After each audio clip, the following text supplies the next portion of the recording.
شما از وقتی که کابل برگشتین آیا شهر گشتین، دیدین خرابه های شهر دیدین؟ چقدر خود را دوباره آشنا ساختین با این شهر که پس از چندین سال آمدین؟ باید بگوییم که وقتی شما به خارج میرین اوضاع پریشان کابل را با یکی از شهرهای کشور کوچک مقایسه میکنیم. بله. مثل با ازبکستان مقایسه میکنیم. میرین به سمرقند و بخارا یا تاشکند. بله. حتی به ترمز میرین. بله. و حتی اگر برین به پاکستان به پشاور وقتی برمیگردین وضعیت کابل رو میبینین باید عشق بریزین. بله اون شهرها بمباردمان و راکت باران نشدن، شهرهای آبادی هستند. بله.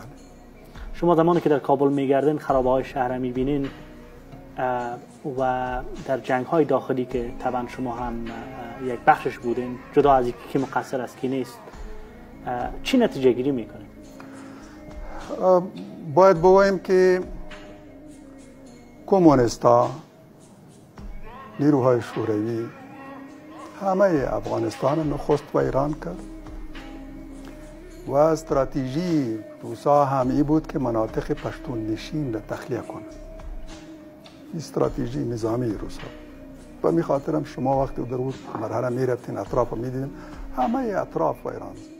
آخرین انتقام خود را از مردم کابل گرفتن توسط افغان ها. توسط افغان ها و اونا تصمیم داشتن که باید جنگ دوام کنه و یا آخرین شهر هم ویران شد.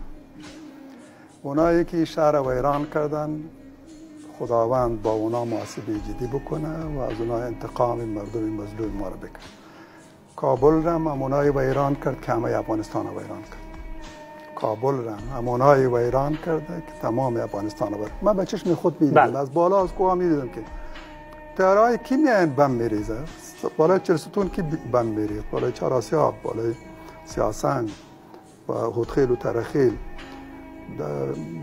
در افشار کی می جنگی؟ در خوشحال خان مینه کی جنگیده و تمامی ساحه و ایران کرده؟ در چنداول، در دشت برچی، در دیمزن، کوته سنگی، بالاخره در کارتسی و کارت چار و جاده میوان.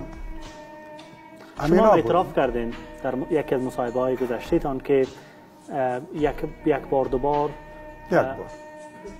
یک بار بله فقط یک بار ما شریک کردیم به کابل. یک بار ارگ را نشانه رفتیم.